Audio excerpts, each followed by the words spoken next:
the silver tray through my mother's crowded ballroom. The annual Hawthorne Charity Gala was in full swing, with Manhattan's elite dressed in their finest, sipping champagne worth more than a month's rent. "Emma, darling, be careful with those glasses. They're baccarat," Mom called out, her voice carrying that familiar note of disappointment. She stood in her element, draped in a custom Valentino gown, orchestrating her social symphony. I adjusted my simple black dress, chosen specifically not to outshine the guests, and continued serving drinks. The irony of the situation would have made me laugh if it weren't so calculated. "Look at Emma playing waitress," my sister Olivia stage whispered to her circle of socialite friends. She always did have modest ambitions. I kept my face neutral as I offered champagne to another cluster of guests. My phone vibrated in my pocket, but I couldn't check it yet. Timing was everything tonight. Mrs. Hawthorne, a board member from Mount Sinai Hospital, approached my mother. "Extraordinary party as always. Though I must ask, isn't that your younger daughter serving drinks?" Mom's practiced laugh tinkled like the crystal in my hands. "Emma insists on, how does she put it? Learning the business from the ground up. Though heaven knows why she can't focus on proper work like her sister. Olivia just made junior partner at Goldman Sachs." I moved through the crowd, catching snippets of conversations about mergers, acquisitions, and summer homes in the Hamptons. My phone buzzed again, the second signal. "At least she's good at something," Olivia smirked as I passed. "The service industry suits her artistic temperament." The television screens mounted around the ballroom played a muted financial news channel, part of Mom's elaborate show of wealth and connection to the business world. I checked my watch. 8:59 p.m. "Emma." Mom's sharp voice cut through the murmur of conversation. "The governor needs a fresh drink. Do try not to embarrass me."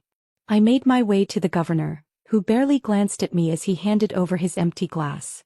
My phone vibrated a third time, the final warning.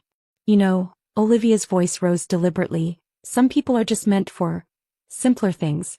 Not everyone can handle the pressures of real success." 9 p.m. The television screens suddenly switched from muted market updates to breaking news. The anchor's voice cut through the party's gentle symphony of self-congratulation. Breaking news. Forbes magazine reveals their new cover story, "The Silent Titan: How Emma Hawthorne Built a $12 billion Empire in Secret." The champagne tray slipped from Olivia's fingers, shattering on the marble floor as my photo filled every screen in the ballroom. "Sources confirm," the anchor continued, "that Global, the mysterious company behind this year's biggest tech acquisitions, is run by 29-year-old Emma Hawthorne, making her the world's youngest female billionaire." The ballroom fell silent. Mom's perfect posture faltered as she stared at the screens, her champagne flute frozen halfway to her lips. "The company's revolutionary AI-driven investment platform," the reporter continued, "has quietly acquired controlling interests in over 200 companies worldwide. Sources say major banks, including Goldman Sachs, have been unknowingly working with algorithms designed by Ms. Hawthorne herself." Olivia's face drained of color as she realized her junior partnership had been approved by her sister's technology. My phone rang, not a text this time. The governor pulled out his phone simultaneously, then looked at me with new eyes as he read the caller ID. "Ms. Hawthorne," he said, his tone transformed from dismissive to deferential, "I believe we're both needed on a call with the Treasury Secretary." Mom's glass joined Olivia's on the floor as the screens showed footage of my company's holdings, skyscrapers, tech campuses, and research facilities around the world. While maintaining complete anonymity, the anchor explained, "Ms. Hawthorne has built the most sophisticated financial technology platform in history. Global's AI systems now process 40% of global trading volume." I finally set down my serving tray, pulling a small tablet from my pocket. The room watched in stunned silence as I pulled up the evening's trading reports with a few quick gestures. "Emma," Mom whispered, her voice unsteady, "what have you done?" "Business, Mother," I replied calmly, accepting the Treasury Secretary's call. "From the ground up, just like you said." The ballroom screens switched to live footage of stock tickers, all showing companies controlled by Global. My companies. Above them, the Forbes cover photo showed me in this same simple black dress with the headline, "The Waitress Who Owns Wall Street." "Now," I said, addressing the silent room of Manhattan's elite. Shall we discuss the real purpose of tonight's charity gala? I believe my company's matching donation program might interest you all. The governor nodded eagerly while Mom sank into the nearest chair, her perfect party imploding around her. Olivia stood frozen, her phone pinging with notifications as news of her junior partnership's true nature spread through Goldman Sachs.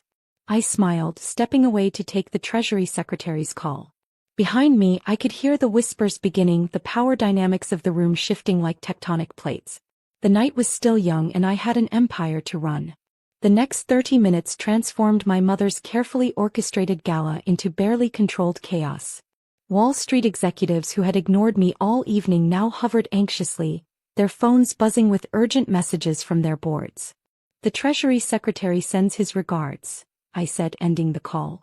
The governor stood nearby, practically bouncing on his feet for a chance to speak with me. And yes, Governor Matthews, I'd be happy to discuss the state's technology infrastructure upgrade over lunch next week. Emma, darling. Mom's voice wavered as she approached, her perfect makeup unable to hide her shock. Why didn't you tell us? Before I could answer, the screens flashed with more breaking news. The CNN anchor's voice filled the ballroom. In a stunning revelation, Global's influence extends far beyond Wall Street. The company's AI systems have revolutionized everything from healthcare delivery to urban planning. Sources confirm that Emma Hawthorne has been anonymously driving global innovation while maintaining a deliberately low profile. Olivia's designer clutch hit the floor as security footage appeared on screen. Footage of me entering my real office, the entire top floor of a building her firm had tried unsuccessfully to acquire last month. That's impossible, she whispered. We lost that bid to you? The Morrison building? I smiled, pulling up its details on my tablet. Actually, I own the whole block now. Your firm's lease comes up for renewal next quarter. The screen switched to aerial views of my company's holdings. Sprawling tech campuses, research facilities, and the world's most advanced data centers. All acquired quietly while I played the role my family had cast me in. But you serve drinks, Mom protested weakly, watching as the estimated value of my empire ticked upward on the financial tickers. You live in that small apartment. That small apartment is a testing ground for our smart living technology, my assistant Jennifer explained, materializing beside me with a stack of contracts. The entire building is a prototype for Global's urban development division. Ms. Hawthorne, a Wall Street Journal reporter pushed forward. Sources say you've been secretly controlling major market movements for months. How did you maintain anonymity? I gestured to my simple dress and lack of jewelry. It's amazing how invisible you can be when people choose not to really see you. Mom flinched at the subtle rebuke, no doubt remembering countless dismissive comments about my modest lifestyle. The World Economic Forum is calling, Jennifer informed me, holding out a secure phone. They want to move up your keynote address. Keynote address? Olivia's voice cracked. She'd been trying to get an invitation to Davos for years. Among other commitments, I replied, scanning through notifications. The UN Sustainability Council meeting is tomorrow, followed by lunch with the Fed chair. The ballroom screens now showed a map of my company's global influence. AI systems managing everything from traffic flows to power grids, all operating quietly in the background while the world's elite remained oblivious to their creator. But what about the family business? Mom stammered, clutching her pearls. Your father always wanted. Check your portfolio, Mother, I suggested gently. Global acquired controlling interest in Dad's company 6 months ago. We've doubled its value since then. The screens confirmed my statement, showing the spectacular rise in their company's stock since my quiet intervention. Dad's heart attack last year had left Mom in charge and she'd been struggling, not that she'd ever admit it or accept help from her underachieving daughter. Those board meetings you've been having trouble with? I continued, watching comprehension dawn on her face. Our AI has been sending you optimization suggestions through that consulting firm you hired. Olivia's phone rang, her boss at Goldman Sachs, no doubt realizing that his junior partner's sister now effectively controlled their biggest accounts. Ms. Hawthorne, the governor interrupted urgently, about that state infrastructure contract. My office will contact you tomorrow, I assured him, then turned back to my family. Now about this gala. I pulled up the charity's financial records on my tablet. The Hawthorne Foundation's endowment seems a bit underfunded. Shall we do something about that? With a few taps, I authorized a donation that made Mom's annual fundraising goal look like pocket change. The ballroom erupted in applause as the total appeared on the screens. Emma, Mom whispered, tears threatening her perfect mascara. All this time, I confirmed softly, I was building something bigger than anyone's expectations. The screens switched to live footage of the stock exchange, where overnight trading in Asia was already responding to the news of my empire's revelation.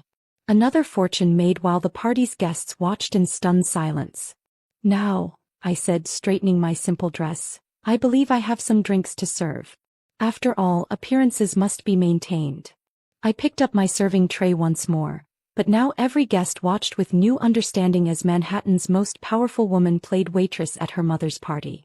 Behind me, I heard Olivia's designer heels click rapidly across the marble floor, no doubt heading to make damage control calls to her suddenly insignificant business contacts. The night was far from over and I had so many more surprises in store. Dawn broke over Manhattan as the last guests departed, leaving the ballroom eerily quiet. Mom sat at a corner table, staring at her phone displaying endless news articles about her younger daughter's empire. The car's waiting, I said softly, approaching her. Would you like a ride home? In your car? She asked, attempting a weak smile. Not a bus this time? The transportation division uses my commutes to test new technologies, I explained. But tonight I think we need to talk privately. In the backseat of my hybrid Maybach, Mom finally broke. We were so wrong about you, Emma. All these years. It was never about proving you wrong, I interrupted gently. It was about proving myself right. Your father would have been so proud, she whispered, dabbing at her eyes. He knew, I revealed, watching her head snap up in surprise. That last week in the hospital I told him everything. He died knowing his company would be safe in my hands. The car stopped at her penthouse, but she didn't move to get out. What happens now? Now.